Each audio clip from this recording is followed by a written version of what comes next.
지난 주말 김민재와 다이어 이 두 선수의 조합이 꽤나 좋은 활약을 보여줬는데 바이린미넨 입장에서도 구조적인 측면을 생각해봤을 때 수비적으로 이 두 선수의 조합이 상당히 긍정적이었습니다. 어떤 점에서 그렇냐면 첫 번째로 김민재가 나왔을 때 알폰소 데이비스의 주변에 김민재가 배치된다는 거죠. 이 포인트가 굉장히 중요한데 다이어와 더리우트 이 두 선수가 호흡을 맞출 때는 다이어가 왼쪽 중앙 수비수로 나오게 되고요. 우파메카노가 나올 때도 우파메카노가 오른쪽 다이어가 왼쪽으로 나오게 됩니다. 그런데 여기서 알폰소 데이비스가 왼쪽 풀백이다 보니까 알폰소 데이비스의 부족한 수비력을 다이어가 커버를 해줘야 되는 역할을 맡을 수밖에 없어요. 그리고 최근에 알폰소 데이비스가 수비적으로 봤을 때 상당히 게으른 모습을 보여준다거나 수비적인 실수가 너무나도 많은 모습이 나타나고 있죠. 그 문제가 나타났던 게 바로 아스날과의 8강 1차전이었죠. 이 장면에서 알폰소 데이비스가 뒷공간을 커버하는데 최근에 알폰소 데이비스의 가장 큰 문제점 중에 하나가 볼을 끊어냈을 때 볼을 소유하려고 그러고 본인이 직접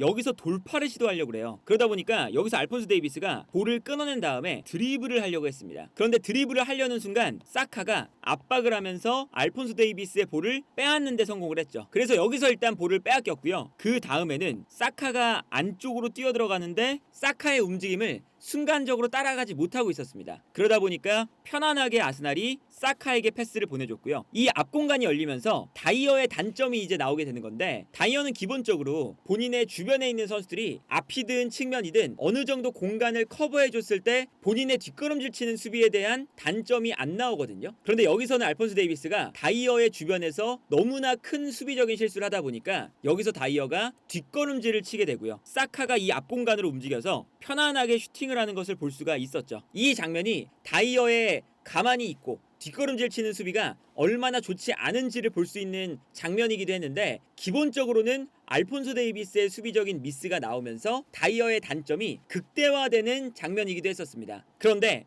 바이에른 뮌헨이 이번 시즌의 가장 중요한 경기가 레알 마드리드전이잖아요. 근데 이 레알 마드리드전에 이 오른쪽 라인에서 뛰는 레알 마드리드의 선수가 기본적으로는 발베르데가 있습니다. 활동량이나 기동력이 되게 좋은 선수다 보니까 알폰소 데이비스가 너무나 공격적으로 많이 올라갔을 때 이 공간으로 뛰어들어가는 움직임이 분명히 나올 거거든요. 그러면 여기서 다이어가 알폰소 데이비스의 움직임을 잘 보완해줘야 되는데 이러한 움직임이 과연 잘 맞아떨어질 수 있을까? 그리고 발베르데가 아니라 호드리구가 오른쪽에 나올 가능성도 존재하죠. 호드리구가 맨시티와의 경기에서는 왼쪽에 나왔었는데 호드리구를 오른쪽에 두면서 알폰소 데이비스의 수비적인 단점을 공략을 한다면 알폰소 데이비스가 과연 호드리구의 움직임을 막아낼 수 있을 것이냐? 그리고 알폰소 데이비스의 수비적인 미스가 나온다면 다이어와 호드리구가 1대1로 맞부딪히는 그런 장면이 나오게 되는데 여기서 분명히 실수가 나올 가능성이 높기 때문에 다이어를 왼쪽으로 배치하는 것이 알폰소 데이비스와의 조합상에서도 굉장히 좋지 않은 선택이 될 수가 있는 거죠.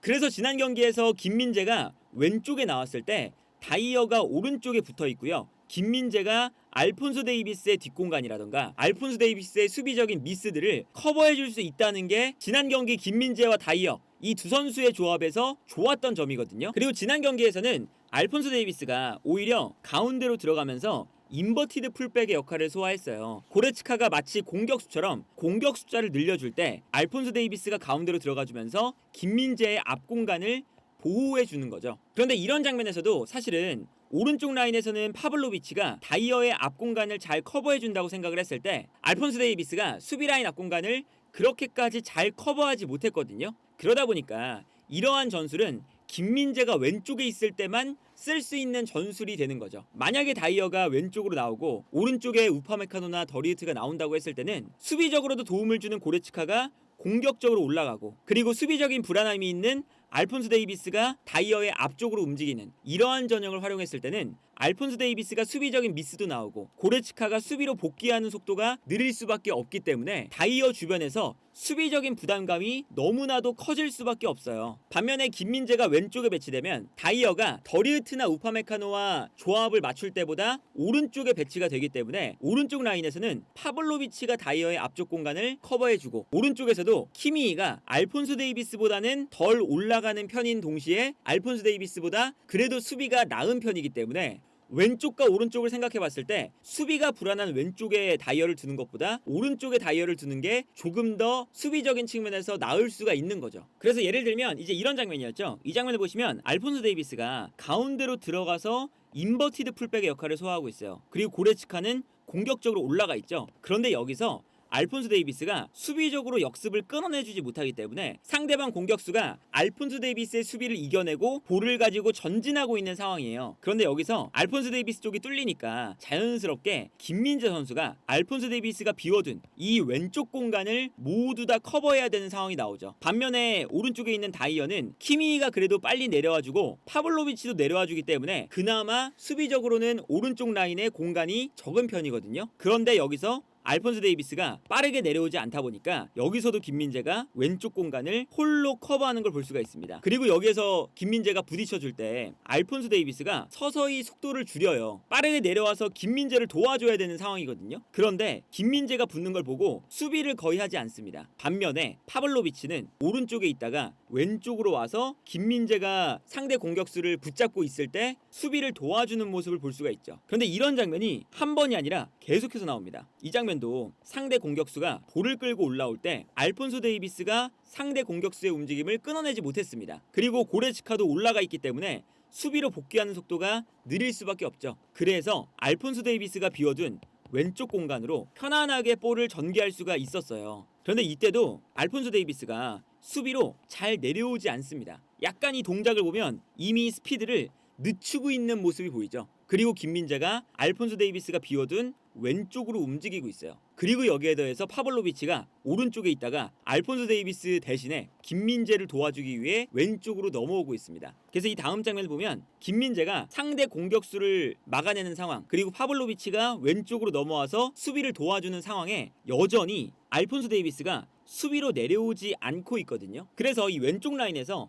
알폰소 데이비스의 문제가 매우 커 보일 때가 많아요. 이 장면도 마찬가지입니다. 최전방에 상대팀이 오른쪽으로 패스를 전개해주면서 다이어가 있는 쪽으로 공격을 전개하는데 알폰소 데이비스가 빠르게 내려와서 그래도 수비 라인을 맞춰줘야 되잖아요. 상대 공격이 바이린 미넨의 오른쪽에서 전개가 되고 있을 때 키미도 내려가고 김민재가 후방에 있고요. 여기에 더해서 파블로비치도 내려오고 있습니다. 그런데 알폰소 데이비스는 내려가지 않고 있어요.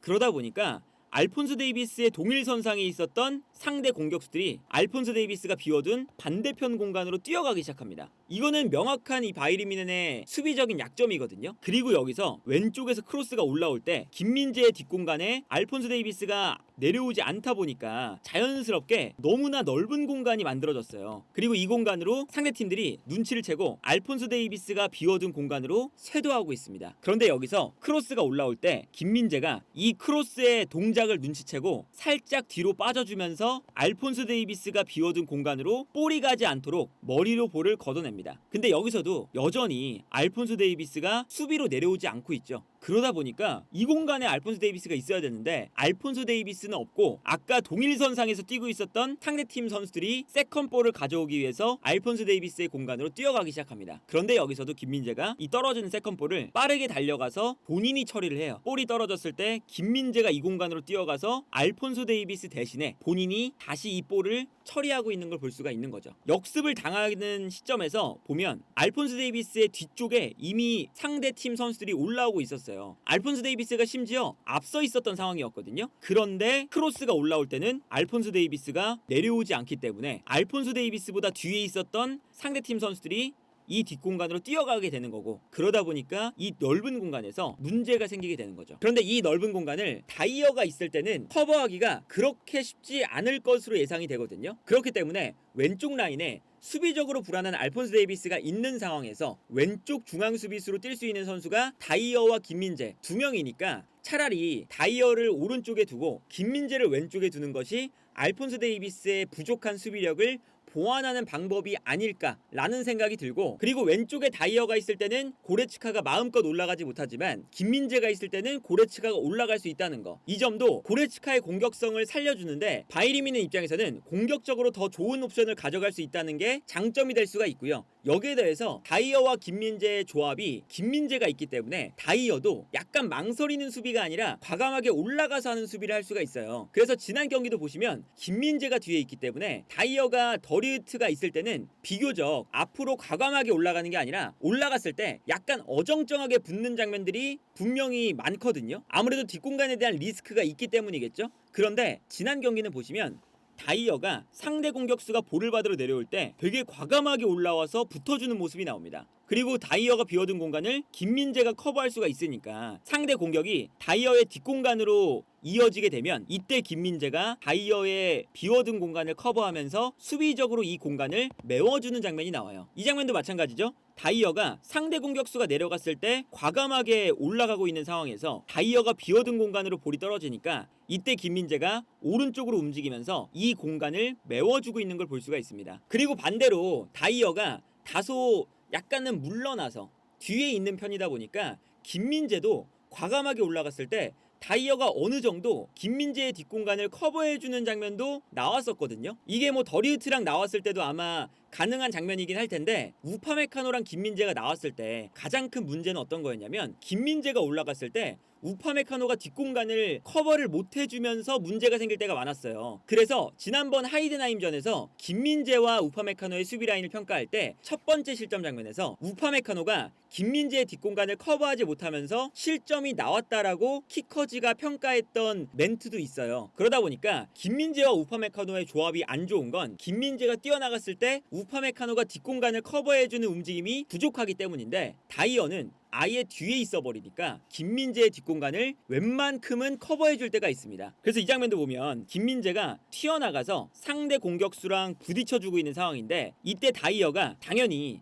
김민재의 뒷공간으로 움직이고 있거든요. 다소 뒤에 있다 보니까. 그리고 여기서 김민재가 올라왔을 때 공격수가 볼을 받은 다음에 김민재와의 몸싸움을 이겨내고 이 몸싸움을 이겨낸 선수가 케빈 볼란트인데 볼란트도 몸싸움이 좋은 편이에요. 그래서 김민재와의 몸싸움을 이겨내고 이 공간으로 패스를 넣어줍니다. 그런데 이때 다이어가 김민재의 뒷공간으로 패스가 들어가는 순간 뒤에 있었기 때문에 이 공간을 커버하는 장면이 나옵니다. 물론 다이어의 스피드가 느리니까 공격수의 움직임을 따라가기가 다소 벅찬 상황이었는데 여기서 다이어가 어쨌든 따라가서 상대 공격수와 부딪혀주고 여기서 김민재의 뒷공간을 커버를 해줬어요. 이런 조합을 봤을 때 김민재와 더리우트가 나왔을 때도 더리우트가 김민재보다는 약간 뒤쪽으로 물러서서 수비하는 편이기 때문에 더리우트랑 나왔으면 조금 더 안정적인 수비가 가능했겠지만 어쨌든 김민재와 다이어의 조합이 저런 측면에서도 나쁘지 않았었거든요. 그렇기 때문에 지난 경기에서 김민재 입장에서 좋았던 건 김민재와 다이어가 같이 나왔을 때 다이어가